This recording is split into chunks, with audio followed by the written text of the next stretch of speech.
Hi, so my name is Erin, and today I'm going to be talking about the power of autism and the importance that it has. So, some demographic information that we have about autism is that 1 in 34 boys are diagnosed with autism, and 1 in 144 girls are diagnosed with autism. So, that goes to show that the male gender is 4 times more likely to be diagnosed and develop autism than females. Most children are diagnosed by age of 4. However, most children start showing signs of autism around the age of 2. But closer to the age of 4 to even 5, it's a whole lot easier to um, actually diagnose them. Also, any ethnic group can be diagnosed with autism. It's not just one ethnicity or one race. 31% of children with autism have intellectual difficulties. However, that goes to show that over half of them, 79%, are very high functioning. So, what shapes autism? So, no one specific background, size, color, gender, ethnicity does not have autistic individuals within their community. And I think that's super important to remember because a lot of people think that autism is just geared towards one race or one type of person. However, that is not true because autism is a genetic disorder. Also, it is important to seek help with a child with autism. And what I mean by that is if your child is starting to show signs of autism, do not be afraid to go to the doctors and have them tested. It is better to know than not to know. Just because there's so much, it's going to help them with all of their treatment and live more of a normal life because they can be very high functioning, even though they do have autism. Also, I think it's super important to continue the child in school. Only 31% of children with autism, as mentioned before, have intellectual disorders. And even for those 31%, there are special schools that they can go to. However, there can be other schools that, the other 79% can go to. And keeping them and giving them more of a quote unquote normal life that the normal and average child would live will overall help them tremendously. Not only mainly mentally, but also physically, so they feel like they're not being like outliers in a crowd. Also, be around family, and especially if you have a very supportive family, just because a lot of people have children and family members with autism, they get viewed at so much differently. So it's definitely important to have not even just family, but just have a really good support and backbone. And a little disclaimer is it's important to understand the background of a child with autism because although they do have autism, they are going to react to different scenarios and different situations differently than your average child, and you may not understand why they're acting that way.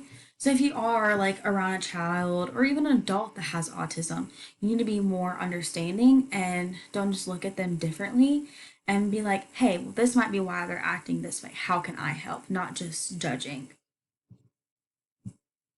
So some signs to look for within autism. This is typically from a younger standpoint. So we're going to start off with symptoms of a level 3 autism, which is typically one of the most severe cases of autism. This is where you're going to have your intellectual difficulties, such as the lower IQ. You're going to be very sensitive to crowd, loud noises, bright lights, different things like that. Inability to use spoken language. They will be nonverbal or have very low vocal abilities. They can show signs of aggression. They may slam things, they may knock things over, that type of stuff. Also, they can have physical symptoms as being more tired, and they can also have epilepsy. Also, just some overall, just generic signs of autism. They could be prefer to play alone. They could spin objects maybe in the wrong way. Delayed speech and development, rejecting cuddles, and sleeping problems such as the maybe wanting to sleep too much or sleep too little, or the epilepsy. So some strengths about this about autism, which I think is super important, is hyperplexia, which is learning to read at a younger age, which I don't think a lot of people realize that autism does have a lot of strengths, but I think it's super awesome that even though they're seen as like different, they're extremely smart. I mean, learn to read at a young age is incredible. Learning information more quickly, and this is due to the next point, which is they are very strong with visual learning. So they're able to remember things a whole lot better than your average child. They think more logical. They look at scenarios and situations a whole lot differently than we do. Strong attention to detail, and this isn't for every single child. However, if it is a subject that they are super interested about, they are not going to take your eyes off of you. They're going to be like super zoned in. Also, they are extremely reliable, and I'll talk about that more in the next slide. So some more strengths is that they are rule oriented, and that goes back to that they are super dependable. They like having the structure in their days. So if you give them a rule and you implement that into their day-to-day lives, they're going to remember those rules and they're going to live by those rules. They have a strong desire to be on time, which goes back once again to being dependable. They always like to have a very strict schedule to live by, and they don't like whenever the schedule goes off. So if you tell them to be there at a certain time and they're used to being there at that certain time, they are going to be there. Also, they strive to be perfect, which I think that's personally, I believe, is that because they get so much hatred from the society. Also, they have a strong attention span, especially once again, if it is something that they are super interested about. They are great at problem solving, which goes back to their strong attention to detail. And they are also independent thinking, and that comes from at a young age. Most of them like to play independently, and so they've learned how to think independently. So some challenges about autism is social phobias, anxieties, and which that is just that they're more likely to develop those things. And social phobia is where they just get more anxious around big crowds. They're more likely to develop other fears and phobias. They can have not just social phobias, but other ones as well. Self-injury, which means suicide. They have more difficulty switching up their schedule, which I mentioned previously, and shutdowns, such as pretty much all of these challenges can lead to shutdowns where they might start kicking, they might start screaming, they might want to run away, they have their tantrum. And this is just because that's their way of showing you that they are uncomfortable. So some beliefs about autism is that a child with autism will not succeed, which clearly is very true because I pointed out a lot of strengths about a child with autism. A child with autism needs to be fixed, which is definitely not true. They are perfect in their own way. Everybody is perfect in their own way. Also, having a child with autism is considered karma in a lot of ethnic groups. And so they believe that if you did something really bad in your past, that having a child with a genetic disorder, that is your way of basically paying back what you did.